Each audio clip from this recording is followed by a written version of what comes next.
Harka fuunee akkam jirtu kabajamtoota daawwattoota keenya kan daawwattan kun Egeree Miidiyaadha. Egaa Egeree Miidiyaan qophiiwwan hedduudha isin biraan gahaa kan jiru karaa YouTube channel isaa. Namoonni qophii kana daawwachaa jirtan gamanumaan subscribe godhaa jedheen isin affeeraa. Ani har'aa keessummaan qaba. Keessummaan kiyyaarraa faarfattuu baay'ee jaalannu Sannaayit Mitiquuti. Faarfannaa ishee keessaa garaa seerraafatu hin qabu ani waaqa koo kan jedhu immoo baay'een keenya kan itti eebbifamnedha. Egaa ishee waliin turtii kan taasisu aga xumura sagantaa keenyatti waliin tura. Ani si wajjin kanan turu Galataa Jaaraa ogeessi kaameeraa fi Fiqiruu Ayyaanaa wajjin jira. Subscribe gochaa nu hordofaa. Egaa kan jalqaba kaasee faarfattuu Sannaayit Mitiquuu wajjin asitti kan argamu.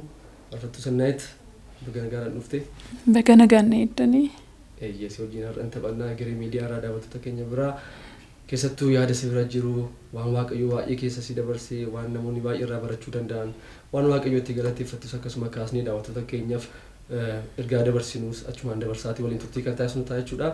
Egaa jalqaba irratti mee daawwattoota keenya tarii namni sin beekne hin jira ta'e Sannaayit eenyudha maali kan jedhu egaa baramaa soo ta'e waan muraasa nutti miitimee yaada tokko tokko wal jijjiiraa turra jechuudha. Tolee duraan dursa isa karaa hundumaa na gargaaree gadda ulfaataa keessatti yaana isaanaaf baay'isee har'aan isa naga'ee carraa kana sanaa kenne waaqayyoon guddiseen galateeffadha. Galanni hundumtuu waaqayyoof haa ta'u. Ittaansee immoo Egeree Miidiyaa baay'een galateeffadha. Sagantaa kana akkasitti qindeessee qopheessee affeerraa naa godhamee fi Egeree Miidiyaa taankiyuuttiin jechuun barbaada. Akkasumas illee obboleessa koo Fiqiruu Hayilee yookaan Qumbii Piikcharii sillee dabalatee baay'ee ulfaadha. Sababni isaa yaada waaqayyoof karaa waan taataniif ulfaadha isiniin jechuun barbaada. Baay'ee galatoomii egaa faarfannaa kee baay'ee dhageenyarraa daawwattoota keenya baay'ee isaanis akka dhaga'an abdiin qaba. Egaa mee Sannaayit keessatti dabarsitee daa'imummaa ishee waan jedhu waan muraasa nu kaasitee mee gara yaada bal'inaan qabutti immoo dabarra. Ani maqaan koo faarfattuu Sannaayit Mitiquun jedhama. Kan hin dhaladhe Naqqamteettidha. Kanan guddadhe Asoosattidha. Gara waamicha tajaajila ulfina qabeessa kanatti dhufuudhaaf gatii baay'een kaffalee nagadaan ture, hojii dhuunfaa hojjechaan ture, hojjettuu mootummaan ture, buufata xiyyaaraa Asoosaa Eerpoortii keessaan hojjechaa ture. Waan haala mijataa keessa haala natti tolu keessatu hin jiru. Waamichi tajaajilaa kun na qaqqabe. Garuu ani maqaa kanatti waamamuu hin barbaadun ture. Tajaajiluu miti maqaa tajaajilaa jedhamutti waamamuuf fedhiin qabun ture. Waamicha gara waamichaatti dhufuu kee dura Asoosaa turte kam miti? Waan akkasii turte. Gara waamichaatti dhufte jechuudha sabooda. Asoosaatu hin jiru. Tuman kwaayirii keessa tajaajilu, tuman hojii dhuunfaa koo hojjedhu. Haala mijataa keessatu hin jiruuti. Waaqayyo gara tajaajilaatti na waamee jechaadha. Gaafa waaqayyo waamicha kana karaa garaagaraa natti dubbatee namoota garaagaraa biyya fagoof dhiyoorraatii naman hin beekne natti ergee mana dhufanii bilbilaan raajonni garaagaraa yommuu natti dubbatanii waaqayyo hojii koofiin si barbaada siin jedha. Afaanan si godhadhaa, miillan si godhadhaa, ulfina koon siin mul'isa, yaada garaa koo naa dubbatta yeroo garaagaraa konfiraansiin keessa jiruuf hin jirre keessatti waldaan keessa jiru keessatti baay'ee waaqayyo gaafa waamicha naa godhu ani haalli keessa jiru tajaajilaaf mijataa miti. Yeroo hin qabu haadha ijoolleedha, haadha maatiidha, hojii dhuunfaas qaba. Utuun haala kanaan didee haadhuma isaa mataan koo na jabaateetu jiruuti. Waaqayyo egaanii isatti abdattee amanattee ija keerra kaawwatte hundumaa sassaabeen sirkaa fuudhaa. Gadansi darbadhaa naan jedhee waaqayyo baay'ee natti dubbata ture. Isa booda ani nan dide namootatu dhufee walumarraa dhaga'anii natti dubbatuun jedha malee tasa waaqayyo nama dadhabaa akka koos hojii ulfina qabeessa guddaa kanatti hin barbaada kan jedhu yaada hin qabun ture. Waamicha kanatti dhufuu hin barbaanne tasuma. Isa booda waaqayyo baay'ee natti dubbata ture. Dhumarratti bakka harka koorraa adabbii fudhachuudhaaf qophaa'ee sin adabaa sireettan si gashaa gadan si darbadha sati amanattee abdattee hundumaa sassaabeen sirkaa fuudhanaan jedhee waaqayyo. Isa booddee ani dideemanii itti fufee wal argina gaan jedhee waaqayyo baay'ee na jaallata. Iddoon aarsaan koo fuula waaqayyoo duratti eegamaadha. Waaqayyoon nan jaalladha. Hafuurri isaa lapheensaa ba'uuf galuu koo taa'uuf ka'uu koo keessatti naa wajjin hin jira. Shaakala kana of keessatti kan qaban ture. Isa boodatuma waaqayyoo na waamuutii nan didee akka tasaa buufata xiyyaaraa keessaati beeksisi ba'eennaan hojii dorgomee hojii sana nan argadhee egaa yaada isaa diiteel keessa lixee haasa'uudhaaf yeroon keenya nu ga'u wanta ta'eef waanuma xinnoon isinitti hima. Isa booddee hojii kana nan eegalee jechaadha waajjira eerpoortiidha. Utuma Waaqayyo hojii kanatti na waamuu dideen deeme hojii kana nan jalqabee hojii kana gaafan jalqabeedhu namoonni baay'een baga gammaddee baga Waaqayyo si gargaareedhanii galataaf harka fuudhiidhaaf natti yaa'u turanii. Anis baay'ee gammadeetu Waaqayyoon galateeffadhu. Yeroo muraasaaf erga waajjiricha hojii sana eegalee jalqabee ulfinni Waaqayyo hafuurri Waaqayyo inni ba'uuf galuu koo keessatti jireenya koo keessatti beeku sun inni yeroo hundumaa na faarfachiisee na faarfatamu suni narraa addaan cite. Gaafa narraa addaan citeedhu duwwummaatu natti dhaga'ame namni dhufee galateeffataa nan galateeffadha garuu qodaa duwwaa beektamti keessi koo duwwaa na ta'e.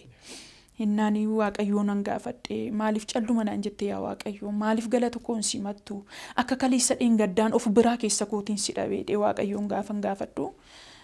Situ lafanitti sin ergine deeme situ gammade malee ani hin gammanne sitti tole malee anatti hin tolle iddoo kee miti maasii koo keessattan si barbaada erga diddee immoo ji'a tokko caalaa iddoo sana keessa hin turtu hojii sana hin hojjettu ibidda sitti qabsiiseen lola sirratti baniin achiisi ari'adhanaan jedhe Waaqayyo. Isa booddee haala kanaan utuu jirru itti fufee man hojjedhe. Reefuu qaxaramee ji'a tokkoffaatti Waaqayyo akka jedhee natti dubbate hojii kanattan fufee utuun hojjedhu hojii dhuunfaas hojjedhu galgala nan baradhaa hojii kamiin iyyuu hojjechuuf fedhii qabaa hojiin tuffadhu baay'ee biiziin ture humnaan olee jechaadha tajaajiluu miti sanbata guddaa waldaatti torban tokko dhaquun iyyuu anaaf ulfaataa ture yeroo sanatti. Isa booddee haala kanaan utuu jirru Waaqayyo anumatti ba'ee abjuudhaan wanta waajjira sana keessatti narra gahu hundumaa natti agarsiisutti ka'ee natti dubbachuutti ka'ee akka tasaa waldaa Muluu Wangeelii Asoosaa lakkoofsa tokkotti sagantaan qaban ture. Ani yommuu Waaqayyo waamicha kanatti na waamu waan Asoosaama keessa naannee tajaajila bishaan daabbus kan jedhamu tokko jira isa darbee tajaajila hin beeku garuu Waaqayyo waan gurguddaa waan hin har'a keessa jiruuf waan dura koo jiru waan baay'ee natti dubbata ture. Beekamtummaan sii kenna maqaa kee ol kaasa albuudan keessa kee kaa'ee mul'isa jedhee natti dubbata ture Waaqayyo. Anaaf hundumtuu naaf hin galu ture. Beekamtummaa jechuun iyyuu maal jechuu akka ta'e hin beekun ture kadhadhees hin fudhanne ani kana. Isa booda akka carraa ta'ee tajaajila sanatti nan ba'ee guyyaa sanbata guddaa waldaa Muluu Wangeelii Asoosaa waltajjiirra dhaabbadheetanii waa ergaa hojjechan ittiin qophoofneef waan inni ittiin yaanne dubbadhan ture furri qulqulluuna dubbachiisa ture. Innis immoo yaa sabaan jedheen harka keessan ol kaasaatii akkas jedha yadiina koo boolla naa qottee bira kiyyoonaaf qopheessite bira darbeera jedhaati dubbadhaa innaan hundumtu an darbeera dheetu Waaqayyoon eebbisuutti ka'e. Isa booddee boolla naa qotameen darbe kiyyoo naa kaameen darbe jedhee faarfadhee galatan qaba jedhee faarfadheetan dafinoo mana hidhaan gale. Sanbata faarfadheen dafinoo mana hidhaa gale. Isa booddee gaafa mana hidhaa gallu waajjira seennee bilbila nurkaa sassaabanii fuudhanii federaala 120 marfamnee iddoo tokkotti lafti eerpoortii lafti isaa bal'inni isaa sabeettudha manarraa namarraa nu fageessanii federaalaan marfamne dhaabitti hidhamne lafa hojiitti hidhamne eegamna turre maal balleessine jennaani asuma turaa baqqaan barbaadamtu amma keessummoonni keenya dhufanii isaanis manni warra kaan amma geggeessinutti nama tokkoon keessumsiisnu nuun jedhanii erga xiyyaarri dhufee deebi'ee sokkee booda dhimmi qaamni isaa ilaallatu hundumtuu waamamanii adaraasha guddaa tokko jira bakka keessummoonni keessa ta'anii deeman keessummoonni keessa ta'an adaraasha guddaa tokkotu jira. Isa booda achitti waamamanii erga keessummoonni sokkanii booda ol nu gashanii qorannoo jalqabani. Nu qoratu asii fachiin tokko tokkoon ol nu gashanii gaaffiidhaan hafuura nu guutuu turanii. Isa booda maalin balleessennaan akka kana gaaffiidhaan na dhiphistu sini maalan balleessee jedheen gaafadhe as keessatti lubbuu namaa fi qabeenya namaa kan balleessu meeshaatu kaa'ame argine sababii ta'eef kana immoo sintu kaa'e jedhanii nutti himanii nuun jedhani. Ani kana hin argines hin beekus jedheetanii waan hin beeku nan dubbadhe qorannoo adda ta'e qorannoo baay'ee nama sodaachisuuf nama dogoggorsu baay'eedha kan nurratti geggeeffamaa ture. Isa booddee nama baay'eedha wajjira sana guutummaa staafii waliin hojjennudha kan hidhamee jiru. Nu sassaabaniitu amanuu diddanii kanaafi waan cimaatu isin eeggata jedhaniitu poolis xaabiyaatti nu geessanii jechaadha. Poolis xaabiyaatti gaafa nu geessanii jedhanii dhimma isaa gaafa dubbatanii himati isaan duratti bananii egaa asoosaattan guddadhe siin jedheera Amaariffaan tajaajilaa turre waluma keessa afaan Amaariffas Oromiffas biyya sabaaf sablammii biyya jaalalaa keessatti guddadhe wanta ta'eef Amaariffa yoon itti makee dubbadhe isin of kolchaachuun barbaada. Isa booda poolis xaabiyaatti gaafa nu himatanii የሽብር ጥቃት ሙከራን በማካሄድ ሄደኒ ሂመታ kana nurratti banani. Kuni waan ulfaataadha. ፖሊስ ጣቢያatti waan ilaalamu miti.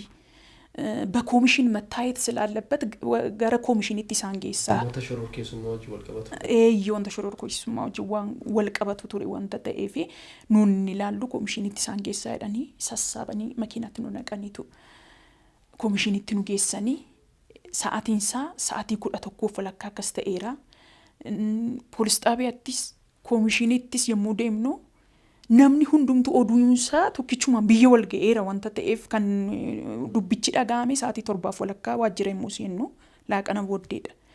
Oduunsa garuu tokkichuma biyya guute. Sabni galeessa fuula isaa dura dhaabbadhee ani nan darbe boolla naa qotameen darbe kiyyoo naa kaameen darbe deefaarfadhe mataa qabate wiisanni atis keessa jirtaa naan jechuutti kaane. Na'uuttiin kee wanti isaa cimaadhaa jedhee tan yaaduuttan kee.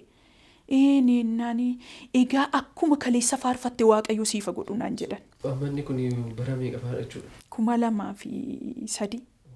2003 isa booda akkuma kaleessa faarfatte siifa godhu waaqayyo situ gaaguraa kanniisaatti bu'ee naan jedhan namoonni bishinaa fuuraadhaan na caalaniyaa wanti isaaniif ifee edhanii akkas naan jedhu turanii isa booddee koomishiniitii fala gaafa dhabanii ፖሊስ ጣቢያ ሀቡላን ሄደሜ ፖሊስ ጣቢያ ቱኑ ዴቢሰኒ ኢኖሌ ህምቡሌ ጉያ ሰደፋቲ ምርጊ ወቢ ኬኛ ኑፍ ኤገሜኔ ኢናብደነ ቱሬ ኢሰቦዳ ማነ ሙርቲቲ ጉያ አርፈፋቲ ዲያኔ ጋፈ ዲያኔ ጀኑ አይ የነሱ ጉዳይ የሀገር ጉዳይ የነፍስ ጉዳይ ስለሆነ ሽብር ጥቃትን ሙከራ በማካሄድ ስለተጠረጠሩ የሙሰን አቡ መለስ ዜናዊን እንዱኔ isa bilbilanii gaafataniinna balleessaa isaanii hin amanan taanaan wada qaalitti እንዲመጡ እንዲረሸኑ kan jedhu ajaja dabarseera. Isa booddee yakki isaanii cimaadha wanta ta'eef ፖሊስ ጣቢያን turanii ወደ ማረሚያ ቤት እንዲወሰዱ jedhame. Isa booddee maarramiyaatti sassaabanii nu dhaqanii amma kana gamaatiin koo lafan jiruun beeku bilbilli nurkaa fuudhameera ijoolleen koo daa'ima xixiqqoodha. Bakka wanti gaafa sana ture waan biyya raasee waan asoosaa raasee amantoota qulqulloota tajaajiltoota maatii koo waan boosisee waan ulfaataadha. Oduudhaan illee ETV irratti yeroo sana darbaa ture አሸባሪዎች በአሶሳ ኤርፖርት ቢሮ ውስጥ የጥቃት ሙከራን በማካሄድ ላይ ሲሞክሩ ተይዘዋል kan jedhu waan akkasiidhaan oduun kun darbaa ture ETV irratti jechaadha. Isa booddee baay'ee waan ulfaataa ture. Isa booda gaafa maarramiyaatti nu dhaqanii guyyaan sun guyyaa addaa guyyaa gadda ulfaataa waaqniif lafti naan gaggalagalee bakka hundumaarraa kan sammuu koo tuqee kan baay'ee na gaddisiisee na naasisee kaleessa boolla naa qotameen darbee kiyyoo naa kaameen darbee isa badura dhaabbadhee faarfadhee har'a mana hidhaa poolisiidhaan ajjabamnee bakka waan ulfaataa ture sun baay'ee sammuu koo na tuqee faarfannaan dhibamne keessaa kana na faarfachiiste ergaan dhibamne keessaa akkas na dubbachiiste anis ati sin qaanufne yaa waaqayyo jedheetan nan boo'e nan gadde baay'ee. Isa booda akkasittiin utuun jiru torbanti mana hidhaa galeetti dhukkubsadhee of wallaalee halkan keessaa kufuu koo duwwaan beeka balballi nutti cufameera nan kufee lafti gaafa bari'u hospitaala asoosaa keessatti of arge gulukoosiin narra dhaabbatee maatiin natti yaa'ee bu'a ture. Gaayirochi yeroo ulfaataadha gaafa darbee yaasaan salphaa fakkaata. Isa booddee sa'aatii 24 caalaa አንድ ታራሚ እዚህ መታከም ስለማይችል እኔ ጉሉኮሲ ፖሊሶኒ ነራ ያሰኒ ማነ ሂዳቲ ነደርበተን አመስ ኩን ገደ ኡልፋታ ቱሬ ከመሌ ሁምና ነው ለድኩበ ቱሬ achi keessatu jirruutu halkanii guyyaa boo'uu qorannoon guyyaatti qaama garaagaraatu dhufee si'a 4-5 nu qorata ture. Inaman tantaanaan waan ulfaatatu dura keessan jira qaallittiitti ageeffaman jedhamaa jira littirra shanuu noo jedhanii dhufanii nu gaafatu turanii. Egaa gaaffiin kun guddaa Waaqayyoo kan hin gaafadhu. Maaliif akka iddoo kana as na fidde duwwaa natti himi. Du'a koo kanaan nu ulfaatta yoo ta'e du'a sodaachaan jiru. Garuu sababa isaa natti himee Waaqayyoon gaafadhan ture ani sagalee isa dheengadda Waaqayyoo nama garaagaraa waamee karaa nama garaagaraa natti dubbachaa ture hunda isaa irraanfadheera sa'aatii sana keessatti jechaadha. Isa booddee tun kadhadhu halkan keessaatii waan akka iskiriinii televezyiinii guddaa tokkotu fuula koo duratti diriiree macaafa faarfannaa boqonnaa 37 irra sagalee jiru. Inni fuula koo duratti diriireen halkan keessa sa'aatii 9 kadhachaan jira hundumtuu rafaniiru. Isa booddee tun kadhadhuuti sagaleen kun hin dhufe afurri qulqulluun isa darbe na yaadachiisutti ka'e. Isan keessa jirus natti himuutti ka'e. Isa dura koo jirus natti haasa'uutti ka'e. Gaafa inni natti dubbateedhu isa na dhukkubuus isa nagaa dhabee abdii kutadhee boo'aa ture hundumaa nan irraanfadhe nagaa guddaatu narratti dhangala'ee haala kana keessatu hin jiruutu lubbuun koo gammadaa boqochaa jirtuuti. Lafti gara barii jala ga'ee Allahu akbareedhe. Isa booddee obboleettiin naa wajjiniin hidhamteertu dubartootni anaaf ishee duwwaa turre. Isheen musliimadha Najaat Muhammad jedhamti. Ulfa ji'a 7dha. Kaateetu maaluu sanni bakka itti irra shanamnaam duufeennaan bakka ati hin teessa miti ati illee yoo duute lubbuu tokkittiidha. Ani garuu lubbuu 2 baadhee hin du'uu fedha naan jette. Naani Ayizosh Najaatan jedheen. Induutu induun irra shanamnuun jedheen. Maali maal dhageessi balballoon irraa hin banamneeti. Eessaa fiddee haasoftanaan jette. Waaqayyoon natti dubbate hin jedhee. Maal jedhee sitti dubbate isaan immoo dhufee sitti dubbate innaan ilaa akkas dheessumaan dhageef isan arge hundumaan itti dubbadhe. Macaafa qulqulluu immoo qabadhee hin jira. Dabtarii faarfannaa ajandaa koo qabadhee hin jira achitti naa fidanii. Isa booddee ilaa Waaqayyo akkas jedhee natti dubbateedhe kutaa sanaan macaafa faarfannaa boqonnaa 37 lakkoofsa 32 qabee sagalee jiru nan dubbiseefi. Isa booda ilaamee jettee mataa seeraaste Waaqni kee waaqa dhugaa waaqa afaan qabu waaqa dubbatudha itti shaashii sheeriyaa hidhatteerti shaashii ishee ofirraa baastee lafatti darbattee dhuguma Waaqni kee waaqa dhugaadha naan jette. Duri nuuni itti kitaaba keessan kana akka araamutti ilaalla turre. Isiniinis baay'ee jibbina turre. Amma garuu Waaqni kee waaqa dhugaa akka ta'e kanaan dura abjoottee Waaqayyo kana natti dubbateette yommuu natti dubbattu. Ani ta'aa ture argaan ture. Anarratti abjuu yoo abjootte sanni natti nimiin abjuu kennan sodaadha naan jetti turte. Ani immoo maal akkana dubbachiisu hin beeku. Itti meetanii deebiseen immoo na ceephaa ishee foon galu maaltu na dubbachiisan ofiin jedhan ture. Garuu Waaqayyo yommuu sanaaf hin galle malee hojiirra ture. Isa booda Waaqni kee waaqa dhugaa akka ta'e kanaan dura nu badhe anoo har'as immoo dhuguma waaqa dubbatudha naan jette. Ishee amma Gooftaa Yesuus Kiristoosiin akka fayyisaa lubbuu keetti gooteen fudhattamuun fudhatture wallaahi akka barbaadde na godhinaan jette. Achitti qalbii diddiirrachiisee Gooftaa Yesuus Kiristoosiin akka fayyisaa lubbuu isheetti gootee amantee fudhattee jajjabaannee fuulli keenya nu ifee 7 guutuu isa boo'aa turre isa gaddaa turre haala ulfaataa keessa isa turre. Maatiinlee dhufanii fuula keenya ilaaluu yaadda'u kan dhufu hundumtuu akkan waan hin du'etti mataa qabatee wayyoo jedhee naa bu'aa ture. Manni koo mana boo'ichaa ture. Ergaa afurri kun sagalee Waaqayyo gara koo dhufee nan jajjabaadhe fuulli keenya nu ifee. Isa booddee warri dhiiraa immoo iddoo biraatti hidhamu sa'aatiitti maatiin dhufanii nu dubbisantu ga'ee hin baane balballi nurraa baname. Warri dhiiraa immoo ba'anii abdii kutateera hundumtuu naasuu guddaa keessa jira wanta ta'eef. Eeyyee lafti gaafa bari'u walitti baana beetasab xiyyaaqaa sa'aatiidhama. Iddoo addaatu nuuf qophaa'a keeziin keenyas adda wanta ta'eef gaafa walitti baanuun dhufan warri dhiiraa. Har'ammoo maal dhageenya laata? Wayyoo yoo midhaan kan isaan dhufanii nu fuudhanii deeman ijoollee kooraan hundumtuu boo'aa gaduudhaa gadi ba'e. Innaani አይዟችሁ አንሞትም አንረሸንም እንጀደን ምነው ዘመዶች መጡ እንዴና እንጀዳን ፍሮታ ኬቱ ዱፌ መሆን አንጀዳን ኤኙዩን ዱፍኒ ኩኖ በኪዱ ዋዳሬ ፎልቲ ባናሚቲ ኤሳ ፊዲያ ሶፍታሪያ ሳካና ኤኙቱን ዱአን ሲንጀደሬ ኑኖ ሙርታኤራ ኑቲማሜራ ጋፈኑ ቆረቻ ቱራን ከሌሰለ ዋነዳዳ ከኑ ነገኘናን ጎፍታቱ ነቲ ዱበቴ ሂንዱኑ ሂረሸነምኑ ሂምባኑ እንዱኬኛ ዩንጀደን wallaahi ba'iskii jedhu warri kaan ana duwwaadha achi keessaati amantii kanatti kan jiru warri kaan musliimotadha warri kaan ortodoksiidha. Isa booddee waaqayyo tokko akkas jedhee natti dubbate wanta ta'eef hin baanan jedheen. Hundumtuu akka afaan kee nuuf haa ta'u jedhanii nu keessaa garuu namni tokko ani hatees yakka hojjedhee hidhamee beeka.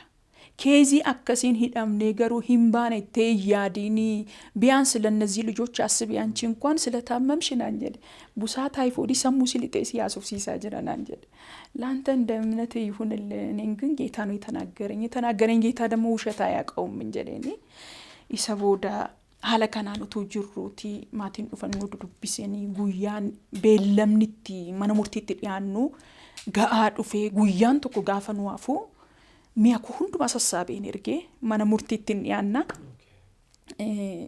Kan haasa'amaa jiru waajjirri kan jedhu qorannoodha wanti jedhamaa jiru biyya kan guutee jiru kan biraadha. Du'uudha irra shanamuudha ajajis darbeera. Isa booda ani garuu nan ba'a jedheetan sagalee waaqayyootti amaneera. Dubbii waaqayyoo immoo humna hojjetuuf keessaa qaba jedha sagalee waaqayyoo wanta ta'eef dhibba lapheen koo guuteera. Isa booda guyyaan tokko yommuu hafu mi'a koo hundumaa sassaabeen erge. Isheen naa wajjin jirtus isheen bakka dhugaa ba'utti kaate waa'ee gooftaa jechaadha. Akkuma ishee dubartii Samaariyaa sanaa taate jechaadha. Gammachuun guutamte bakka afurri sannaayitii irra jiru akka sedhee nutti dubbateera wanta ta'eef hin baanetti mi'a ishee erguutti kaate. Warri dhiiraas erguutti kaanii isa booddee Mujaahid Mahammad jedhama maatii isaaf mucaa dhiiraa tokkittidha baay'ee jaallatuun mi'a baay'ee fidanii fi achi isa bira jira. Inni sassaabee gototee dhufee sheekota nama gurguddaadha fidee dhufee ይዛችሁ ግቡ ሄደን እንዴ ምንድነው ነገሩ ገና ቀን ቀጠሮቱ ሲንረቲ ጋፈታማ ቢያንስ ቀን ቀጠሮ ይጠይቅባችኋል ከነራ ከነፊ ወንቲ ያሳማይር ወንቲ ደጋማ ጅሩሞ ከነሚቲ ወንተ ተይፊ ሲምብራቱሩ ሄደን አይደለም እንወጣለን የሰናይት መንፈስ ተናግሯልና እንወጣለን ትወጣላችሁ ብሎናል እናኒ አፋኒ ሳገሌና አለ ሳገሌን ዱበቴ አነ ከሰሞ ከንጅሩ አፉረ ቁልቁሉ ሰዱበቱዳ isa booda maatiin dhufanii nagaafatanii innaan afuura waaqayyooti dubbatee la sagalee isaa kanaan dhufee nan ba'a hidhee amaneeraan innaan akka faankii haa ta'u hidhanii guyyaan gaafa ga'u akka borumtaasaa bakka laftiin bari'ee utuu eegnu kan waamamee ba'u nama kan biraa kan eeggatu nuyi sa'atii dhumaaf yeroo dhumaa irratti garuu hin dhufanii yakkisuun hundumtuu ila kan na caalaa waajjira sana keessa hojjetan umuriin kan na hangafa namoonni gurguddoo jiru garuu yakkisuun maqaa koodhaan waamama ture kan si dhibu. Yenna sannaayit faayileedhama. Guutummaan tiimii sanaa aanaan durfama ture kan nama dhibu keessaati. Isa booda achi keessa utuun jiru utuun kadhadhu waaqayyoon dhibba bakka waaqayyo irratti amanee nan dubbadhan ture. Humni faarfannaa narra dhufuutti ka'ee ergaan gurguddaa gara dhufuutti ka'ee faarfannaa albama garaa siirraanfatu hin qabu kan jedhu guutummaa isaallee mana hidhaa keessattidha waaqayyo kan itti kennu. Albama garaa siirraanfatu hin qabu kan jedhu ergaa gurguddaa. Kanaafuu waamicha keessa sila didaatiitu ignoorii gochaa turte sana. Hin dhufe mana hidhaatti. Amma hin deebi'ee. Dhufe faarfannaan irratti roobuutti ka'ee ergaan faarfannaa gurguddaa gara koo dhufuutti ka'ee albama garaa siirraanfatu hin qabutti dabalatee 2010 illee kan inni maxxansiise mata duree itti gaafatamtu ajjechaa gootan hundumaatti itti gaafatamtu jallina gootan hundumaatti itti gaafatamtu albama jedhu dabalatee mana hidhaa keessattidha waaqayyo kan natti kenne. Lamman saawoo albama sana lamman mana hidhaa keessatti hin barreesse. No lakki manuma hidhaa keessatuun jiru humni faarfannaa halkanii guyyaan irratti dhangala'aa ture. Achuma san fudhadhee ba'eedha 2010 kan hin maxxansiise jechaadha. Isa booddee ergaa kana fudhadhee nan ba'ee mana murtiitti hin dhiyaanne gaafa dhiyaannu ammas gadi ba'aniitu inni sannaayitoo jedhan waasa azzagaayitaachwaal jedhan ani inamanu yoonti barbaade ta'e inni jedhu achitti hafee isa dhiisnee baane nama wabii ta'uuf dhabe nuun garuu hundi keenya warri amananii bilisaan baane kan nama dhibu keessaa. Ani namanu siini mataasi dhukkubaayira baay'ee na dhukkubee hospitaala seenee hin bahe wanta ta'eef taayifoodii taayifasiin mataasi seenee si dubbachiisa malee an kana namanu inni jedhe achumatti hafee nuun garuu hin baane. Isa booda waaqayyo gaa waan dubbateef gara booddeetti hin jedhu wanta ta'eef sina daba sireettan si gashaa. Uleen dheekkamsa koo sitti dhiyoodha jedhee baay'ee na akeekkachiisaa ture. Namni dhufee naa galateeffata wanti narratti ta'u ammas wanta kan biraadha. Mana hidhaatii ergan ba'ee ammas hospitaala galee na dhukkubee takka hin mul'ata laaboraatooriidhaan takka immoo dhibeen koo wallaalama. Speeshaalonni achi jiran doktoroonni achi jiran dhibeen sannaayitii isa baranneef isa beennu gararraadha nutti hin fidiin amma jedhanitti baay'ee na dhukkuba ture. Baay'ee haala ulfaataa naannoo ji'a 3 akkasittiin dhukkubaan utuun qoramu kan dhibee nama dhiisne keessaati. Kwaayiriin keessa dhiisee ba'e keessatti mucaan faarfataa Daani'eel Gammadaa jedhamu har'allee karaa deemaadhaan beekama maqaansaa kwaayirii kootti dabalama. Isa boodeenni yommuu sana 11-12 akkas barata ture ani san beeku. Ijuma kooniyyuu argeen hin beeku. Kwaayirii dhiisee yeroo itti tajaajilu dhabee jechaadha. Tajaajilas dideetti of kenneetti of gatee tajaajiluus hin barbaadu waan ta'eef tajaajila irraa fagaadheera. Waa'ee koo kwaayirii koo keessa dhaabbatee dubbata mul'ata arguu ergaa waaqayyotti dubbate kwaayirii kootti hima. Utuu dubbatu elaa obboleettii kanaaf faarfattuu sannaayitiif kadhadhaa waaqayyo waa'ee isheenatti dubbatee jennaan ani hin dubbadhu nama baay'ee diddee tajaajilaa baay'ee diddee ana nama dadhabaa wallaalaa akkasii uffata koo ilaalaa narraa hin fudhattu sababii ta'eef akkasumatti kadhadhaa fedhee kwaayirii kootti ergaa koo hima. Isa booddee egaati dhadheen himtu yoo ta'e atis sireetti galta siin adabattiin jedhe waaqayyo. Isaan eeyyee kanaaf gaa innis kwaayiriin koo sabni asoosaa qulqulloonni asoosaa ragaadha. Wanta baay'ee dhagaa wanti ta'e. Dhumarratti akkamitti dhufte amma gara tajaajilaatti? Gara tajaajilaatti ergan kana hundumaa dabarsee booddee dhibeen kun natti cimee obboleessi koo kun dhukkubsatee haala ulfaataa keessa galeennis hin adabame jechaadha. Innaani sannaayitiin naa waamaa jedhee inni mana yaalaa galee dubbachuu hin danda'u. Rifarii godhanii fuudhaa deemaa jedhameennis. Innaani barreesseetu sannaayitiin naa waamaa ergaa ishee dubbadhee innaani nan fayyaa jedhe. Daanii Gammadaa mucaa kara deemaa kanatti waaqayyo waa'ee koo hima. Isa booda gaafa dhufanii anaan isatti nageessuu fedhan anuu kan du'aa ta'e natti bu'amee naa kadhatamaa jira. Naan abbaa manaa koo fuudhanii itti geessanii gaafa itti geessaniidhanii walii qabanii ol kaasaniitu dubbachuutti ka'e ergaa koo. Sannaayitiin kan adabaa jiru anadha. Uleen adaba koo ishee garafaa jira mul'atan mana keessan irratti arge. Mul'ati kun immoo mana keessan irratti nama hojjaan dheeraa samii keessa ol fagaatu tokko qilxuu guddaa mana keessan irratti muree kuffisa. Gaafa inni kuffisu isheen achi keessatti haftee miidhamtee atiif ijoolleen kee keessaa baqattuun arge. Kan si adabaa yeroo harka koodha waan ta'eef bara kee jireenya kee naaf hin laattu taanaan hin miidhamta siin jedha waaqayyo jedhiitii dhaqiitti naa himee ergaa kana natti erge. Gaafan kana dhaga'u laphee kootu na cabee nan boo'ee qalbiin diddiirradhee ergasii qabee tajaajila ittiin fufee waaqayyo san jireenya kee irratti hojjedhe hundumaa lafa dhatti hundumaatti dhugaa ba'ii naan jedhee dubbadhu naan jedhee carraa waaqayyo naa kenne hundumaatti tajaajila kana ittiin fufee namoonni baay'een dhuga baatii kanaan illee gooftaa kan fudhatan jiru asoosaa keessatti illee iddoo garaagaraatti dhuga baatota baay'ee jira. Caatii kan tufan dhuga baatii kana kan dhaga'e hundumtuu ittiin fayyeera ittiin jajjabaateera namoonni baay'een gooftaa fudhataniiru. Seenaa makoo jireenya koo hundumaa wanti ta'e wanti haasa'amaa ture waan na jiraachisu hin turre wanta ta'eefi dinqii waaqayyo hojjete namni baay'een jireenya koo irratti argeera. Ba'ee dhugaa ba'uuttiin ka'ee tajaajiluuttiin ka'ee musii qabee yeroo koo guutummaa gooftaadhaaf kenneen tajaajila itti fufee achii ba'een garaa siirraanfatu albama kana nan hojjedhe. Achumanti fufee waa'een tajaajila. Itti fufee baay'ee dinqiidha. Egaa hojii waaqayyoodha. Himameen dhumu galma tokkoffaa kaastirta isa gamana dhaatti lammaffaa isa hojjettee nu kaaste. Egaa gaggabaabsinee mammoo sa'aatii deemna daawwattoonni keenyas nu daawwachaa jiran jedheetiin abdii qaba.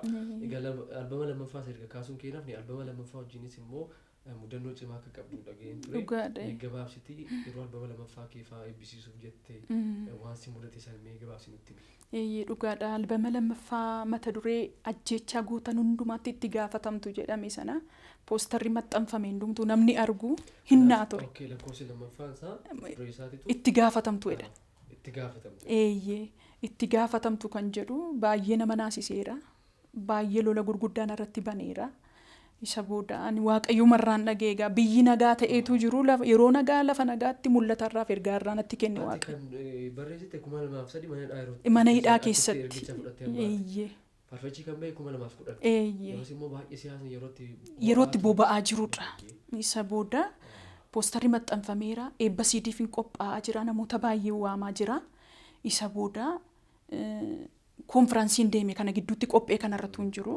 Konfiraansii tajaajilan deeme biyya Arsii jedhamu Silxaanaa jedhamtu waldaa Mulongeelii dhaqee tajaajilaaf affeeramee deeme achitti Waaqayyo natti dubbate. Mana keen dhufaana simadhu siin jedha Waaqayyo naan jette tajaajiltuu Hannaa Chokkolee jedhamti as miidiyaa GMM irratti baay'ee tajaajilti. Achumatti reefuu wal argina. Naa fudhatamuu didee nattis toluu didee ergaan sun maali amma irratti qophaa kun jira mana koo keessan jirtu yaa Waaqayyo dhee Waaqayyoon gaafachuuttan ka'e. Ammas deebitee dhufte mana keen dhufaana simadhu siin jedha Waaqayyo gooftaan naan jette. Zimmin jalaa jedheen fudhanne.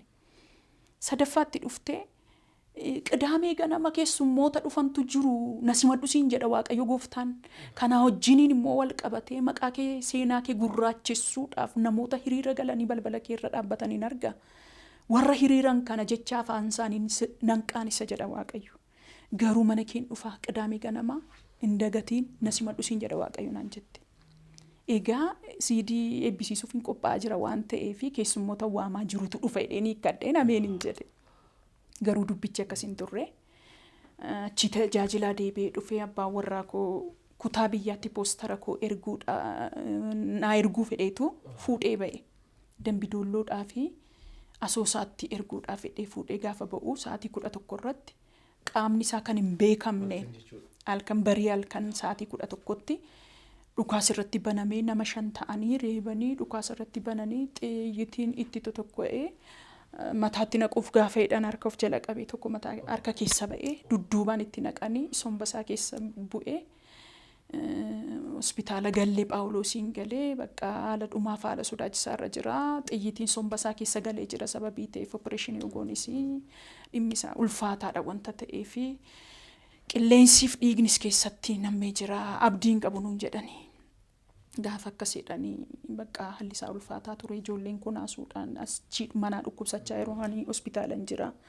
Boleessi koo maatiin koo dhufanii tu'anaan ijoolleetti nagashanii ollaanis dhufanii ijoolleen baay'ee miidhamaa jiru wanta ta'eef maatiin barbaachistu asitti jedhaniinis miidhame baay'ee haala hin taane keessa turre wanta ta'eef naasuudhaan isa booda halkan sana baay'ee kadhachuutti kaaniin kadhanna turre.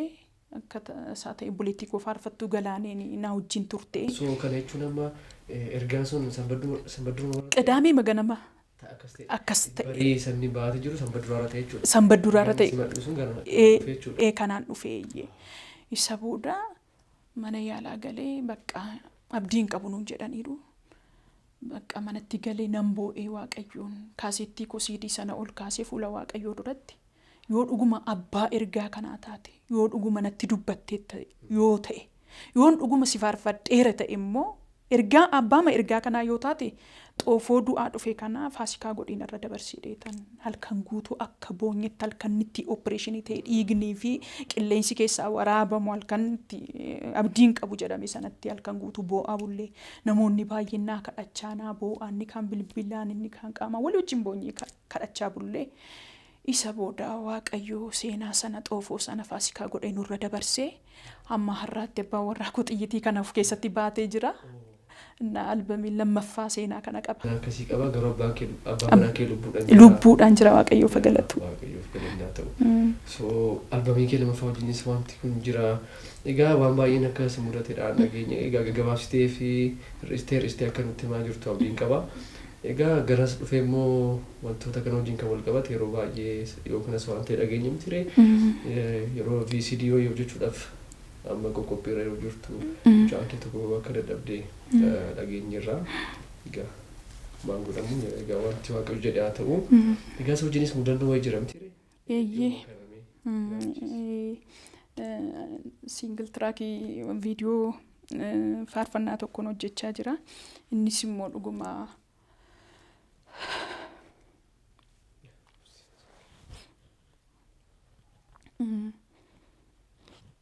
caakoo ishee sadaffaa baay'ee na duraa dhukkubdi turte.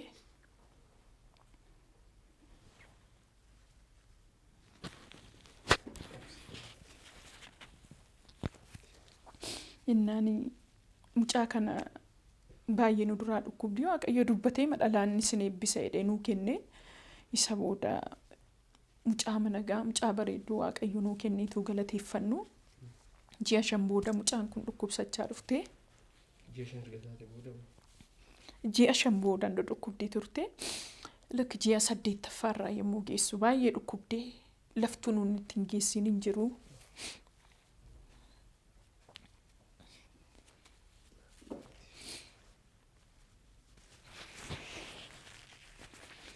Iddoo baay'eetti geessinee yaalsisneerraa hospitaalli dhuunfaa nu hafee hin jiru. Iddoo baay'eetti geessinee kadhachiisneerraa fi ji'a 8ffaa kana keessatti waggaa baranaa jechaadha. Waggaa darbee ji'a 4ffaa keessa waaqayyo akka sedhiinatti dubbate ammas gara mana kee dhufaa naan jedhe waaqayyo. Gara mana kee dhufaa. Akkati gaddaaftu akkati nakumattu sin godhu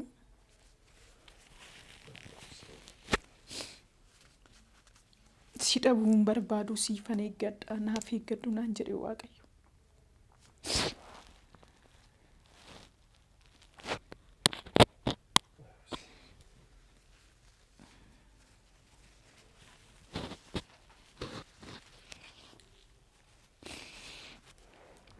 Mucaa keerraa dhala keerraa ija kee kaasii anaan ofitti na'aansi anaan caalsifadhu ija kee anarra kaawwadhu ana wajjin akka waliin lolle immoo of eeggadhu siifan eeggadha naaf eeggadhu jedhee natti dubbate waaqayyo. Ji'a 8ffaa mucaan koo dhalatti ji'a 8 keessa utuu jirtu jechaadha.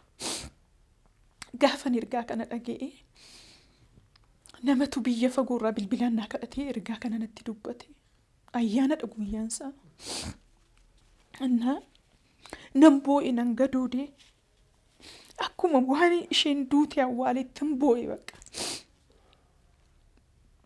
Isa booda ergaa kana abbaa manaa kootti hin himne ijoollee kootti hin himne ji'a 7 ergaan kuntuu gargar hin citiin karaa nama garaagaraa natti dubbata ture. Karaa nama garaagaraa waaqayyo natti dubbata abjuun natti dubbata taa'ee wanta gibbii qe'ee koo keessatti ta'u hundumaa nan argan ture. Kanarraan kan ka'e namoonni baay'een na wajjin miidhataniiru.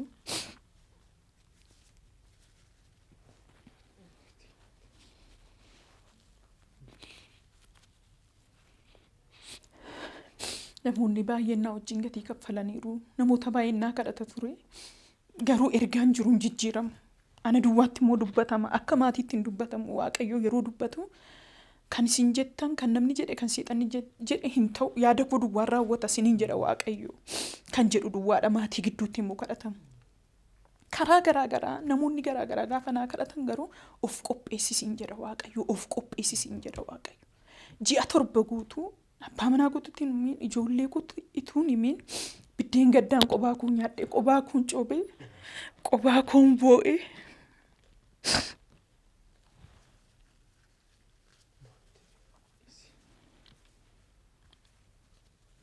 Isa booda haala kana keessattuu jirru namoonni tokko nu dubbisuu dhufaniitu burraayyuuma kana keessaa nama waaqayyoo tokkotu jirti baay'ee waaqayyo afaan ishee wajjin jira maaf achi dhaqxanii kadhachiistanii fi nu jedhanii nutti himani. Dubbiin dubbii dhalaadha. Ani waaqayyo waan natti dubbate beeka. Mucaa dhukkubaa jira. Isa booda fudhadheen fiigee waaqayyo waan dubbate qaba garuu nama tokkotti hin himne. Akkuma waaqayyo Abrahaamiin dhala isaatiin isa qoree tokkittii dhala isaa kakatee laatee fi dhala isaatiin immoo deebisee isa qoree mucaa kee aarsaa godhiinaa dhiyeessi gaafattiin jedhee haadha manaa isaatti hin himne mucaa isaatti hin himne garuu gaara Mooriyaatti mucaa kana harkisee deema ture qalee aarsaa godhee qopheessuudhaaf waaqayyoof aarsaa gochuudhaaf. Ana abbootii koorras caalee miti. Amantii amma abbootii koos qabaadhee miti. Waaqayyo garuu kanaan maaliif akka inni na qoruu barbaade isaaf hin dhiisa.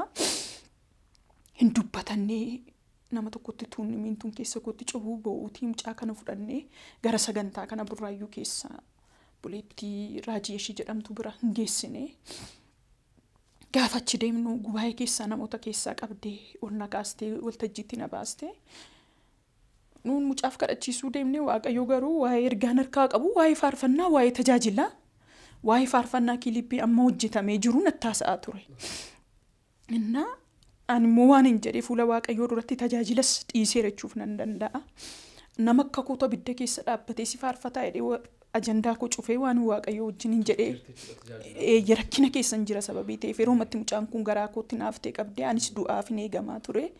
Mucaan erga dhalattee booddee immoo rakkinichi itti fufee mucaa kana wajjin gatii kaffalaan jira sababii ta'eef akka inni tajaajilu hin qabu jedhee tan cufee hin dhiisee. Egaa saganticha irratti waaqayyo waa'ee tajaajilaa waa'ee faarfannaan haaraa gara kee dhufa. Humna haaraa mul'ata haaraan gara kee dhufa. Indagana akka haaraatti foolii adda ta'een sirraa nurgaasiin jedha waaqayyo. Haala keessa jirtu kana keessaa urgufattee kutattee kan ittiin baatu ayyaana guddaan gara kee dhufa. Siin jedha waaqayyo itti erganatti dubbattee booda faarfannaa kana torbanarraa fiddee dhuftee dhugaa baata. Gatii faarfannaa kana ammoo kan kaffalu anaadhaan jette. Isa booda itti fuftee egaa dukkanni ulfaataan tokko qorumsi akka abiddaa tokko immoo dura kee jira. Waaqayyo garuu harka qabeen keessa si dabarsa siin jedhanaan jette. Tole jennee hin gallee facaasaa halkan abjuudhaan waaqayyo gara koo dhufee abjuun argaa. Kophee shanxaa tokko guutuu fidaniitu keessaa filadhu kophee sii binnanaan jedhu shanxaa guddaa tokko keessa baasee nan filadhaa baay'een isaa kan hojjete kan keewwatamedha. Isa booda humna guddaadhaan barbaadee shanxaa sana keessaati caammaa tokko harkisee gaafan baasu haaraadhaan keewwatamne gaafan ilaalu lakkoofsa koodha nan keewwadhe baay'ee bareeda. Isa booddee gaafan keewwadhee akkan bareedee ofirratti ilaalee nan gammada. Caammaan kun na fuudhee qilleensarra ol na kaasa. Qilleensarraan ittiin adeema. Utuman ittiin adeemuuti gatiin caammaa kanaa immoo na yaaddessa abjuuma sana keessa. Caammaan kun gatiin isaa hin kaffalamne jedhee tan gaafa yaadda'u gaaddidduun arga sagaleen dhagaa hin kaffalamaa hin yaaddayin hin sodaatinaan jecha sagalee dubartiin dhaga'an ture. Facaasaa isaa abjuu kanan argee kamisa isaa mucaa kana baadheetuun qeekeessa akkasittiin urursu humna guddaa tokkotu natti qilleensa diilallaa wayitu natti qilleensee humni addaa tokko narra dhufe utuun hin jaallatiin halleeluyaan jedhee afaan haaraa na dubbachiisee na faarfachiisuutti ka'e. Isa booddee faarfachuuttan ka'e. Nan faarfadhee humni kun natti dabalamaa gaafa dhufu faarfannaan gara koo dhufee ani rakkina keessan jira dhiphina keessan jira faarfannaan dhufe garuu mucaa dhukkubsattuu baadhee hin jira faarfannaan dhufe garuu faarfannaa galataa faarfannaa moo'ichaa faarfannaa guddummaa waaqayyoo himu mootii nagaa dhufe iyyaa waaqa nagaa dhufe iyyaa kiyyichi cabeera iyyaa Yesuus du'aa kaasa iyyaa kan jedhu faarfannaa moo'ichaa faarfannaa galataa.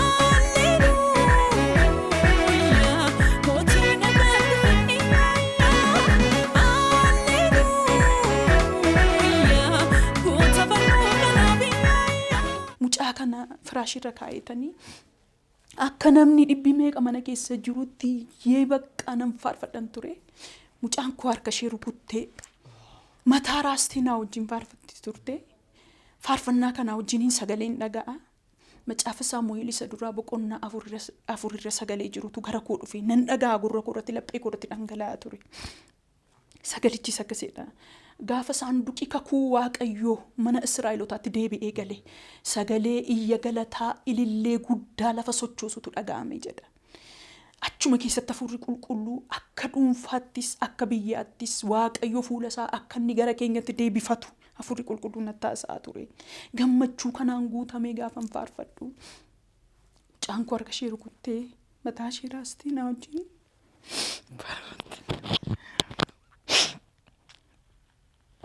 faarfatti turte. Har'a utuu mucaan koo jiraattee faarfannaa kana na wajjin faarfattee utuu mucaa koo qabadhee dhufee dhugaa bahii natti tola ture.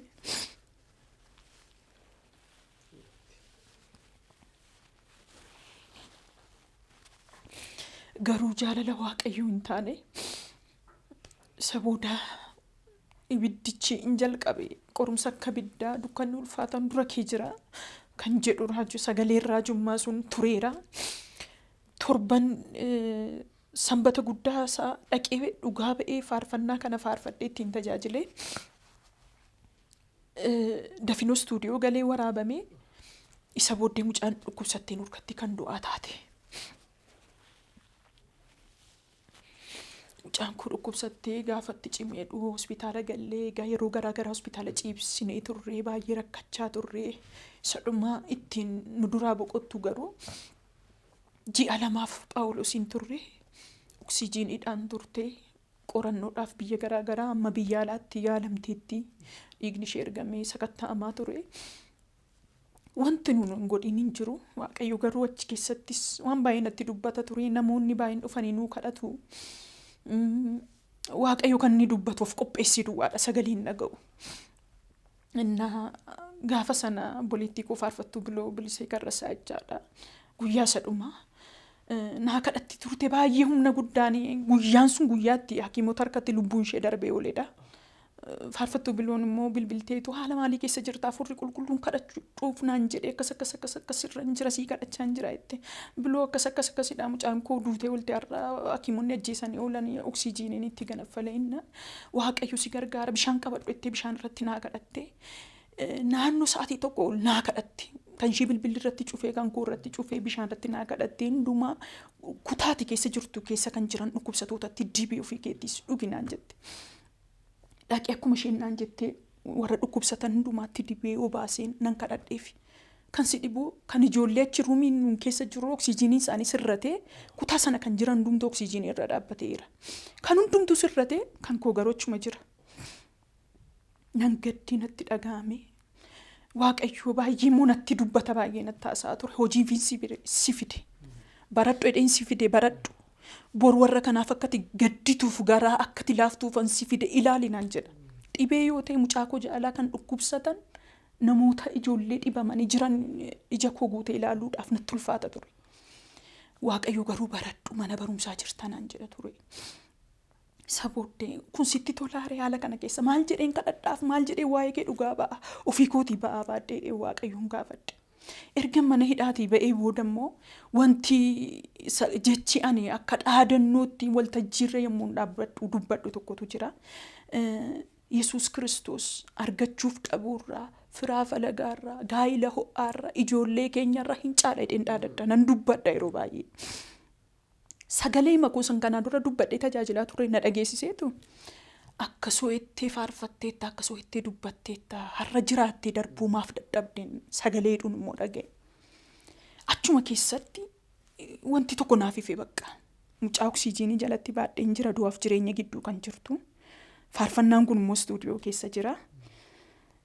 Kennaan Waaqayyo natti kenneef ayyaanni itti waamame kun hangafa ijoollee kootii hangafa mucaa kootii ta'uunsaa gaafa naaf ifu yommus mana stuudiyootti bilbilee faarfannaan akkamidha amma maalirra geesseetta jedheen stuudiyootti bilbiluutti hin ka'ee faarfattoota keenyatti nan bilbilaa meeshaa barbaachisu irra gashuudhaaf mana yaalaa keessa taa'een faarfannaa kana xumuree isa booda mucaan koo yeroo Waaqayyo barbaadetti yeroo beellametti yeroo ofiisaatti dhufee mana yaalaadhaa Phaawulosiidha oksijiinii yoo dandeessan bitadhaa fudhaa galaanuun jedhanii Waaqayyo haala mijeesse namootas nu kaasee oksijiinii kana bitannee manatti mucaa fudhannee gallee 7 2 erga turtee booda yeroo mataa isaatti dhufee mucaa kana hin fudhate mucaan kun boqotte. Haala kana keessatu hin jiruuti baay'ee gaddinee baay'ee miidhamnee utuu jirru. 7 sadaffaatti mucaan koo boqotte keessatti halkan keessaa sa'aatiin 8dha. Ciisee amma sagaleen dhaga'a. Sagaleen dhaga'u kun immoo macaafa Hizqeel raajichaa boqonnaa 24 irra kan jiru waa'ee haadha manaa Hizqeel du'a ishee dubbata. Kutaa kana akkan gaafa sana halkan dhaga'etti dhaga'ees hin beeku nattis lallabamee dubbisadhees hin beeku kan si dhibu. Halkan ciisuu dadhabee sagaleen kun keessa koo guutee gaafa hidhu ka'een macaafa qulqulluurraa nan dubbise. Akkasidha. Ati kanatti baay'ee jaallattuuf ija kee irra kaawwattu. Haadha manaa kee baatee galtee kanatti ilaaltu haadha manaa kee rukutee ija kee duraa nan fudha. Ati garuu wayyoo akkan jenne akkan boonye irbaata gaddaa akkan nyaanne uffata gaddaa akkan uffanne kophee miila keetti akkan baasne marata mataa kee irra akkan baasne afaan kee marattee uffataan qabattee akkan teenye of eeggadhu jedhee waaqayyo Hisqeelitti dubbata. Ani Hisqeel maalii akkee cubbuu maalii hojjete jedheen kutaa sana dubbisuutti hin ka'e gadi bu'ee. Hisqeel waaqayyo akka barbaadetti kan ittiin hojjetuuf kan ittiin dubbatu raajii nama waaqayyoodha Hisqeel. Kana hundumaa kanan godhu immoo Israa'eloonni akka isaan sirraa barataniif mana barumsaaf fakkeenyan si godha jedhee immoo itti dubbata. Sanuma keessattuu hin jiru Hafuurri Qulqulluu na hubachiise ji'a 7 guutuu isan qophaa koo boo'e isan mame isan waaqayyummaaf kana goote dura isaa goree isa danqaa ture. Halkan tokkitti sagalee dhufe kanaan laphee koo amansiise akkan callisu godhee akka nuun uffata gaddaan uffanne akka nuun gaddan teenye. Ergan sagalee sana halkan sana dhagee booddee buleessaa waaqayyoo namoota garaagaraa nutti ergee Hafuurri waaqayyoo nu ifate. Kana booddee itti fuftanii gadditu yoo ta'e duukaan si buusa dhala kee miti sirratti yoo aboo qabanaan jedhe waaqayyo. Isa booddee uffata gaddaa nurraa baasanii waaqayyo si dursee waan na akeekkachiiseef yaada kanaaf anis harka koo laadhee sagalee waaqarraa dhufee natti dubbate kanaaf nan mo'amee gaddan teenyee 7 sadii booda ka'een hojii faarfannaa kanaa itti fufee. Egaa har'a faarfannaan kun erga hojjetamee waggaa fixee kilippiinsaa erga xumurameeti ji'a 3 gararraa ta'eera. Inni kun seenaan isaa kana fakkaata gabaabaatti galu. Baay'ee dinqiidha. Egaa kilippiin dhiyootti isin gadhiifama. Abdii qabna egeree miidiyaa irratti. Yeroo dhiyootti. Keenyas gabanuun waan argu jedhee mayyaada. Egaa kana kaasuun kan barbaachiseef egaa baay'ee dadhabsiisaadha rakkisaadhas. Yaadannoo gaarummaa qabaatus miti garuu waama waaqayyoo waamicha waaqayyoo diduun gatii nama baasisu akka yaadannuu fi namoonni daawwatanis akka irraa baratanii fi waleessa kaleessa waan keessan baay'ee yaadachuun barbaachisaa waan ta'eef miti. Egaa kan hundumaa kaasnee gara dhumaattis dhufna yeroo keenyas deemaa waan jiruu fi egaa amma maalirra jirta egaa gama tajaajilaatti immoo maalitti ba'uuf jirta egaa yeroo baay'ee diddee sadarkaan kunis dhufeera egaa amma kilippii hojjettee gadhiifamuuf jira garuu gama tajaajilaanis gama tokko maalirra jirta sammuutti. Ani enya koo guutummaa isaa waaqayyoof kennee waaqayyoof hojjechuudhaaf of kenneera. Kana biratti immoo tajaajila biratti immoo yeroo barumsaa mana qorumsaa fi mana barumsaan ture kana keessatti mul'ata dabalataa ani fudhadhee ba'ee warra dhukkubsataniif warra hidhaman irratti hojjechuudhaaf mul'ata kana dabaladheera. Sababni isaa yeroo baay'ee konfiraansii irra naanna'anii tajaajiluu duwwaatu tajaajila natti fakkaata ture. Teolojiidha dibiyamaan barattee bifatte. Kiristiyaan liidarshiippiidha kan hin baradhee. Innaa turtiin rakkina kana keessa turetti mana barumsaa isa kan waaqayyoo kolleejjii waaqayyoo keessa himuun turetti waaqayyoos ilaalii baradhu warra kanaaf garaan kee akka ho'uufiinsi fide naan jechaa ture wanta ta'eefi kana booda waaqayyoon kan hin kadhadhu bajataa konkolaataa duwwaan waaqayyoon gaafachaa jira mul'ata naa kenne kanarratti hojjechuun barbaada innis immoo dhukkubsatoota warra fira isaan gaafatu hin qabne daa'imman dhukkubsatanii mana yaalaa du'aaf jireenya gidduu jiran fira isaan gargaaru kan hin qabne hidhamanii mana hidhaa kan jiran tajaajila caalu kan akka ta'e wangeelarraas dubbifadheera waaqayyoos kana laphee koo irratti jabeessa wanta ta'eefi kanarratti hojjechuun barbaada. Karaa barumsaas immoo rakkinuma sana hundumaa keessa utuu hin jiruuti waaqayyoo na gargaaree nan baradhee haalliin keessa turullee haala mijataa miti garuu baay'ee kanan galateeffadhu liidistar kolleejjii baay'een galateeffadha abbaa mul'ataa dooktar Gammachiisiin baay'een galateeffadha hojjetoota achi keessaa boleessa koo isheetuudhaaf haadha warraasaa baay'een taankiyuuttiin jechuun barbaada sababni isaa haalan keessa ture haala kanaaf mijataa miti wanta ta'eefi dhugaadha baay'ee na jajjabeessanii rakkina koo dhiyoo dhiyeenyatti waan beekaniif na jajjabeessanii addaan kutuun qabdu naan jedhaniitu na gargaaranii naanini baradhee xumuree achi keessatti yeroo koovidiin jalqaba galee sana barumsichi reefuu waggaa 2ffaa koodha innaani dandeen hojjedhu garaattan baadhaa tajaajilli hin jiru hojiin wanti hundumtu cuccufamaa ture wanta hamilee koo tuqee keessaati innaani achi keessa kan hojjetu dura taa'anii kan hojjetan qeesiin tokko jiru ilaala akkasii keessa hin jira boodan nan kaffaladha ammaaf garuu haala akkasii keessa hin jira na hubadhaa jedheetanii haalan keessa jiru gaafan itti himu haalli siin mijanne yoo ta'e addaan kuti gaafa qaqqabdee barattaa naan jedhe qeesiin sun baay'ee hamilee koo tuqame Ani immoo wangeela barachuudhaaf hawwii guddaan qaba. Baay'ee fedhii guddaan qaban ture. Waaqayyoon gaafan kadhadhu garuu itti fuftaa siin xumursiisanan jedhe Waaqayyo. Rakkina keessatti dhiphina ulfaataa amma sana gahu keessatti da'ee ciiseen illee hojjechaan ture hojii sana. Manni barumsaa kunis ilaalcha naa godhe na gargaaranii barumsa kana giraajuweet godheeraa barumsan baradhe kanaanis hojjechuudhaaf mul'ata qaba. Akka kanatti Waaqayyoofis of kennee mul'ata dabalataa fudhadhe kanaafis Waaqayyoon kadhachaan jira. Kanarratti hojjechuun barbaada. Kana fakkaata kaayyoon koo. Baay'ee gaarii Faarfattuu Sannaayit. Ergaa nu qoodee hundumaaf galata qabda.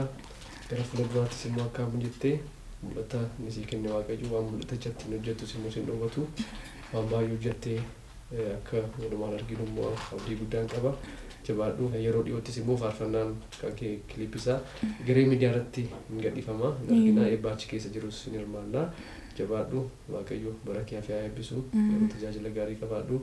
Dhumarratti mee dhaamsa yoo qabaatte. Tolee atis galatoomin keessan ulfaadhaa. Dhaamsi ani qabu ani faarfannaan kun erga hojjetame ji'a 3 gararraa ta'eera gadhiisuudhaaf yaalleerra garuu haalli qilleensaa gaariin turre sabni keenya gaddaa ture. Namoonni hafuuraan hubachuu danda'u. Waaqayyoon nu waaqessinu kun haala keenya gararraadha. Haalaan ilaalamee waaqeffama miti Waaqayyo. Maaliif ofirratti argaan jireenya koo irratti gadda keessatti dhiphina keessatti na faarfadhu jedhe. Lola keessatti hin jiru faarfannaa moo'ichaan gara koo dhufe. Faarfannaa galataadhaan gara koo dhufe. Kanaaf har'ammoo sabni keenya saba gaddaa jirudha, saba dhiphachaa jirudha, saba haala ulfaataa keessa jirudha. Isaaniif ergaan qabu. Ani gadda keessa taa'een faarfadhee faarfannaa kana kan faarfatame immoo Gooftaadha. Mucaa du'aaf jireenya gidduu jirtu oksijiinii jalatti baadhee tan hojjedhee gadda keessaa ka'eedhe Waaqayyo uffata gaddaan uffatiin jedhee innaan ajajameen ka'ee sabni gaddaa jirtan faarfannaa kanaan akka jajjabaattan Waaqayyo akka dhuunfaatti akka biyyaattis fuula isaa nutti hin deebifata wanta ta'eef kana dhibbaa laphee koo irratti gurra koo irratti dhaga'eera sababii ta'eef sabni gaddaa jiru kun ani garaattis baadhee ciniinsifadhees argeera da'ees argeera miixadhees argeera ciniinsuuf miixuun addan ba'anii. Ciniinsuuf miixuun garuu garaagarummaa qabu. Ciniinsuun sa'aatii sa'aatiidhaan dabalaa hanqachaa gadi bu'aa dhufa. Miixuun ni dhumaa garuu mucaan balbalarra yommuu ga'u dhalachuuf yommuu jedhu. Humna qabnuuf hin qabnee miixannee iyyinee gadoodnee ciccitnee dafqinee dhiignee isa garaatti baannee harkatti baanna. Sabni keenya har'a miixuusa dhumaarra jiran jedhaan akka kootti. Kanaaf jabaadhaa haala keessa jirtaniin Waaqayyoonis hin madaallu. Dhalachuu fedha mul'ata saba Oromootu jedha. Kanaaf sabni Oromoo fi sabni ergaa kanaaf afaan kana dhaga'u hundumtuu faarfannaa kanaan akka jajjabaatan jireenya koo isiniif qoodeera. Wanti jireenya irraa qoodamu immoo jireenya namaaf ta'a. Yesuus Kiristoos akkuma jireenya isaa nuuf qoodee kanaaf miixuu isa dhumaarra mul'ati keenyaaf bilisummaan keenya dhalachuu fedhan jedha. Waaqayyo sinaa kabaju. Faarfattuu Sannaayit baay'ee ulfaadhu. Keessattuu yommuu taatee seenaa jireenya kee irraa sanuun qooddeef Waaqayyo si eebbisu. Egaa barri kee fi bari tajaajilli kee hundumtuu eegamaaf Waaqayyo irratti ulfaatu siif haa ta'u jabaadhu. Egaa wanti Waaqayyo jedhee nafu. Egaa hundi keenyas immoo waa baay'ee keessan dabarraa. Waan Waaqayyo jedhe immoo ganma san bira immoo geenya kanaaf mul'ata qabdus si milkaa'ee yeroo agarru Waaqayyo ittiin nu haa ga'u. Egaa jajjabaadhu.